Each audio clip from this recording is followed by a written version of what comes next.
content always. How's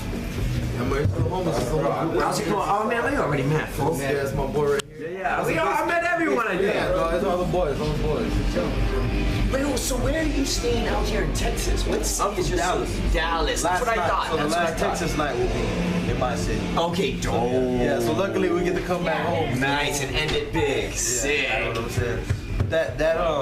That venue's pretty cool. It's kind of like the way you can get that. Not before, but I've been to a bunch of shows there. Okay, so it's pretty cool just because it's outside. It kind of has that like fun feel. Oh, it is outside. Yeah, it's all spray painted everywhere. But do they got a good sound system? I don't know. That's the part I don't know. But you heard other bands there.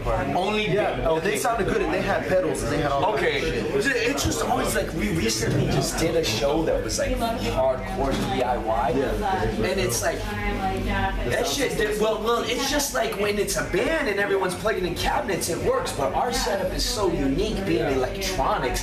That shit don't work in every venue. Yeah, you need like PA system, not just. But like when I did the Dead City, when we were doing those DIY parties in LA. Bro, like they didn't have a sound system for. I was literally plugging my music into a guitar cabinet. So my whole it was funny. Vocals were coming out of a guitar cabinet. Everything, music, vocals, everything. Bro, there would be video of people because there was like 2,000 kids there. In Dead City shows, it was insane. But but it was funny because you see people filming and like they don't get no sound because they're like 1,000 people back. So you see me jumping around and in the video you hear the guy go, "What the fuck's he doing? Where's the music?" Because he don't hear it at all. Only maybe like the first 10 rows of people heard it. You know what I mean? But so I've worked so I always get scared with this new rig when we play more DIY spaces because it's not gonna sound. Dude, he's my fucking he's like he's my fucking sound. Like he gets it. And schools me on shit I don't know. Yeah, but that's what I was telling these guys too. Is like it's different whenever you have like the just the backtrack and then you sing over the backtrack and opposed to having the whole setup. You know what I mean? And it adds a whole new element to it. It gets you excited to like want to like okay hell yeah like. No, that's what I mean. When I was doing my little SP, you would feel the fucking after I played a band, the sound would go like that. Like it didn't have no low end. He came along and built this rig for me where now I can get that push. You know what I mean? But it's like if you plug into a crazy rig, you're not gonna get it. So we just had an open night on Saturday. No one booked us. My booker didn't book us, so some DIY cat was like, "Yo, I see you're passing through Albuquerque. You want to do a show?" So we were like, "Fuck yeah, dude, let's do it." You know what I mean? But it was definitely like a wild one. It was just an art gallery. That's what happened when we went on tour with I went on tour with the Death Proof and those guys. Oh, dope. Okay. So when I went on tour with those guys, they snuck in the New Mexico show. It was like a last minute thing. Oh, okay. And Exactly. It was the same exact thing. Exactly, bro. Because not too many. So every other show was good, but that show was kind of like it was like all right, Listen, there's a thing with show. I love Albuquerque, but what's so dope is when you do stop there, man, they love it because they were a lot of them were in my ear, and I feel like coming from Tucson, it's the same thing. Like we get skipped over a lot, you know what I mean? Agree. So they were like, "Thank you for stopping by," and to me it was like, "Yo, I wouldn't have been doing shit on Saturday night anyway. It would have just been a drive day on the tour." What was the Nile? What's that one? The Nile. The basement one. It looks like a basement. Oh, it's like this tall. Phoenix. You're like performing in like something this tall. It's like this tall. No, that was Phoenix. Yeah, dude. That was a dope space. That was cool because I never really played that Arizona. one? I played Arizona, and Dope. dude, it was packed out. It was crazy. Sick. And they were like, "Man, you finally came." No, they love it when you know what I mean. Dude, It's like dope. The Nile was dope. They were like that in Buffalo also. Oh shit, you play Buffalo? Did a lot of shows. Exactly, because bands are gonna stop in at New York City. They're not gonna go upstate. It's like Tucson. It's like a major market band at least is gonna stop in Phoenix. They're not gonna come to Tucson. As kids, we would have to drive to Phoenix to get a good show. Ain't no one coming to Tucson unless you're like fucking like. You fucking packed out Tucson. That was really crazy. I mean, it's the crib, so they showed up. But I mean, it's still like, it's crazy because I didn't start. I never want to talk about my shit like I'm a fucking big dog. But Tucson, like I got roots there and the streets made, like cats know who I am, but my music didn't start catching on until I lived in LA. So some kids, youngsters, because I'm old, youngsters are from Tucson, when they started hearing about my music, they were being like, "That motherfucker ain't from Tucson," because they didn't hear about me until I lived in LA. So a lot of people think I rep LA, you know what I mean? Like I'm an LA cat. So it was really funny, like getting DMs, "You ain't from the 520, motherfucker." motherfucker. It's like, motherfucker, you don't deep my family. Motherfuckers always talk shit. But no, but not even a hating way. They just didn't know about me because they probably weren't even born when I had another band called Crime Kills where we took Game Boys and we made music with the Game Boys, and I did punk, and I called it narco punk because all the stories were like growing up along the border. Okay. So Crime Kills we got some music and Workaholics. We were catching some light, but then we were so fucked up we broke up. But these kids were too young. They didn't know about Crime Kills. Yeah. So then I moved to LA, working on planes, making my dumb music in the closet, and then it starts to pop during COVID. So these kids didn't know about my shit. That's how it always pops, man. You know how my shit. It started with me. I wanted to have a band, but it was hard having 4 motherfuckers in the band. You know what I mean? Let alone just trying to get yourself to do something. Exactly. So it was like I was. Now you got 4 different personalities. I got all this recording equipment at my house. I'm just recording at my house. Good for you, I would record in my closet. And I have my daughter sleeping in the other room. Nice. She'd sleep in the room, and I'd be recording. I'd just come by, tap myself. You gotta run in there. Sick! I love it. Bro, this is my That was thing. the roots. That was how it started. Exactly. And this is my thing, is never let our limits stop us. Like, I know there's a right way of doing shit, but because I don't know that way, I'm not gonna let it stop me from creating. I can't let that. I don't give a fuck if it's fucked up or sounds horrible. I have to write these songs. Yeah, man. So fuck that. Dog, I always hear you posting snippets and shit, dog.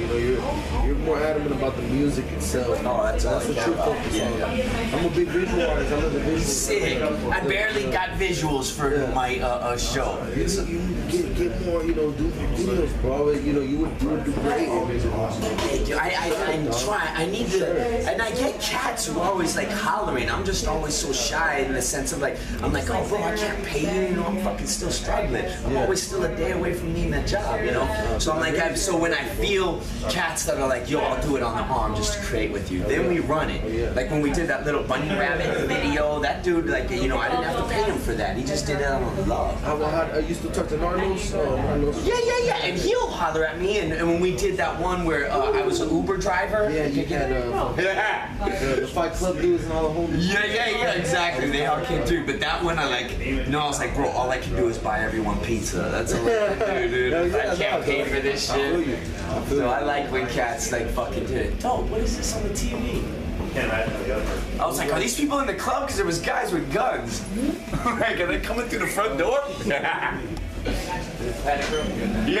I'll tell. It looks like a fucking bunker in here or something. Yeah, for real. That's badass, dog. It's tight finally doing something. Oh, I'm so glad when I saw you get, because Miyagi hit me up and was trying to get Oddly on the tour, and I was just like, bro, I mean, of course I want to show love, but I was just like, yo, I ain't taking no one from LA on this shit. I would love to, but there was no bread. So I was like, I literally asked every promoter to just book the acts popping in the States. You know what I mean? Because I couldn't bring no one from LA with me. And then when I saw someone, you know, we never met, but we were like 7 degrees of separation, like family. So I was like, oh, thank God, man. Oh, yeah. Because it makes me happy. Like, fuck yeah. Because I would love to put everybody I love on, or homies I know at least, you know what I mean? And a lot of the cities, I got to put people on in Arizona because I knew them. But all the other cities, I don't know who the fuck's opening for me.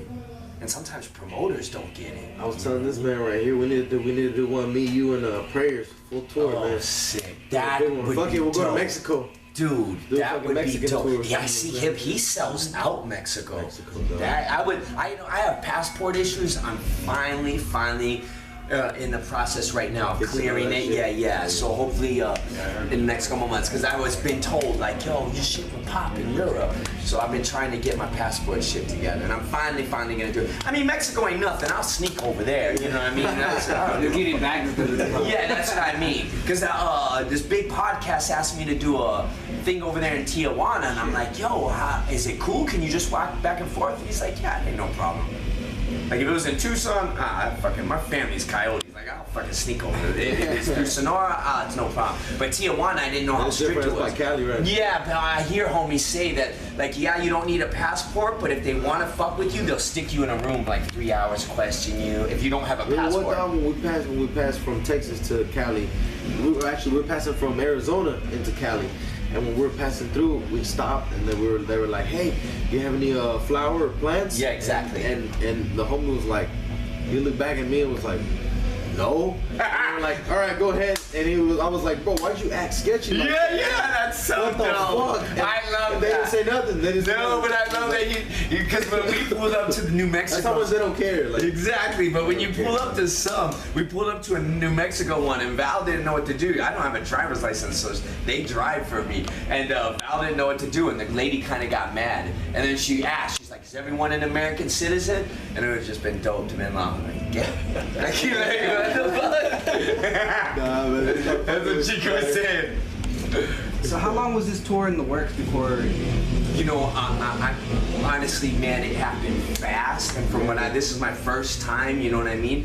From what I'm hearing, it shouldn't happen this fast. Like, this type of shit needs to be booked way in advance. But we asked my booker to get it ready, and I think he nailed it within a month.